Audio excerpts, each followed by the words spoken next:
किसी व्यक्ति का नारा नहीं लगाना है। क्यों ऐसा कहा है? क्योंकि ये मेरा अपना व्यक्तिगत संकल्प है कि जो बिहार की आज दुर्दशा है, ये किसी एक व्यक्ति की वजह से नहीं है, ये किसी एक दल ने नहीं किया है, ये पूरे हमारे आपके बिहार के 13 करोड़ लोगों का दोष है कि सारे ज्ञान, अनुभव, क्षमता के बावजूद आज हम लोग देश के सबसे गरीब और पिछड़े राज्य हैं। तो अगर हम लोगों ने इस व्यवस्था को इस गर्त में पहुंचाया है, तो जब तक इस व्यवस्था को सुधार नहीं लिया जाए, तब तक किसी व्यक्ति का गौरवगान नहीं होना चाहिए, किसी व्यक्ति को इतना अभिमान नहीं करना चाहिए, किसी व्यक्ति को बड़ा कहने का अधिकार नहीं है। सिर्फ और सिर्फ इस मिट्टी का अभिमान होना चाहिए, इस मिट्टी का सम्मान होना चाहिए।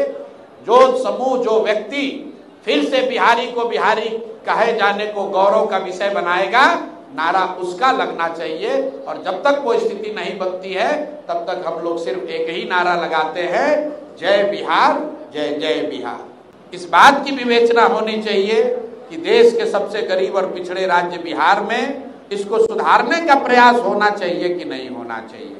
क्योंकि अगर प्रयास होना है तो प्रयास हम करें या कोई और करे, प्रयास आज हो या 10 वर्ष के बाद हो, प्रयास किसी न किसी बिहार के लोग को ही करना पड़ेगा।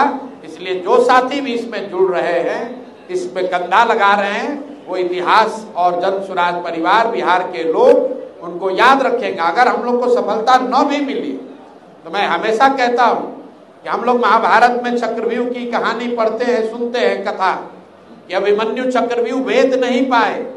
6 दरवाजे भेदने के बाद, जैसा कथाओं में बताया जाता है कि 6 दरवाजे तोड़ने के बाद अभिमन्यु को लोगों ने घेर कर मार दिया। लेकिन इतिहास इस बात का गवाह है कि आज भी पूरी सभ्यता, मानव सभ्यता में अभिमन्यु के शौर्य की चर्चा होती है, उनके चरित्र की चर्चा होती है, उनके किए गए प्रयास की चर्चा होती है। उनको घेर कर मारने वालों की चर्चा कोई नहीं करता है। तो जो लोग आज जन स्वराज में जुड़ रहे हैं, हम लोगों का ये संकल्प है कि बिहार को सुधारना है। और अगर सुधार करने के इस प्रयास में अपना सब कुछ इस मिट्टी में समाहित भी हो जाए तो भी कोई अफसोस नहीं है। इस मिट्टी में जन्म हुआ है, इस मिट्टी का कर्ज है। जब तक इसको सुधारेंगे नहीं, तब तक इस प्रयास को रोकेंगे नहीं। आप देखिए, पीला जो रंग है वो विष्णु का रंग है। मैंने पहले भी कहीं कहा, हिंदुओं के लिए जो सनातन की बात करते हैं, हिंदुओं के लिए गेरुआ से पहले भी पीतांबर है। तो पीला रंग में तो सबको रंगना ही है। पीले रंग में इसी से तरक्की है। इस्लाम में भी प्रॉफेट मोहम्मद ने सबसे अच्छा जो जिस रंग की तारीफ की है वो पीला रंग है, वो हरा रंग नहीं है। आप इस्लाम को जाकर पढ़िए तो पीले में तो सबको रंगना है, लेकिन हर आदमी जो पीला रंग गया वो जनसुराजी नहीं हुआ।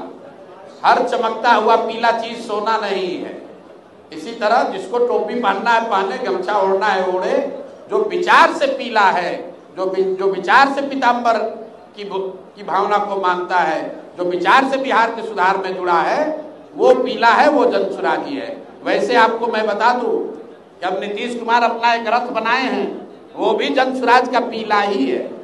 उन्होंने भी अपना रंग छोड़ दिया, तो इस बात की खुशी भी है हमको। आप जाकर देखिए यहाँ गांधी मैदान में या चिड़ियाखाना में जो पोस्टर लगे हुए हैं, वो सब भी जनसुराज का पीला ही है। सारे लोग ये समझ रहे हैं कि ये नया दल है, क्योंकि गांव-गांव में लोगों ने पहचान बना ली, पीला रंग वाला मतलब जनसुराज। तो कुछ लोगों के मन में ऐसी दुर्भावना आई है कि पीला रंग दिखा के हम अपने सिंबल पर वोट ले लेंगे। जनता इतनी बेवकूफ नहीं है।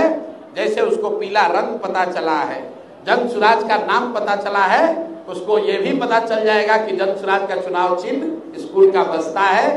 तो पीला रंग कुछ लोग स्वेच्छा से कर रहे हैं, कुछ लोग शुभेच्छा से कर रहे हैं, और कुछ इसमें चालाकी से भी कर रहे हैं। नीतीश कुमार पीले रंग के बस से घूमेंगे तो लोग यही मानेंगे कि चलिए, उन्होंने भी मान लिया कि जदयू का आगे भविष्य जनसुराज में ही है। हम लोग तो पहले से कह रहे हैं कि नवंबर के बाद जदयू के सारे जो कार्यकर्ता नेता हैं, उनका रास्ता और कहीं नहीं है, उनका घर जनसुराज ही है, यहीं पर उनको आगे व्यवस्था मिलने वाली है। शादी का फर्नीचर सेट 34,500 से स्टार्ट। AFZ फर्नीचर के ऑफिशियल YouTube चैनल पर विजिट करिए विशेष जानकारी के लिए और परचेज करिए बिहार के सबसे बड़े शोरूम से।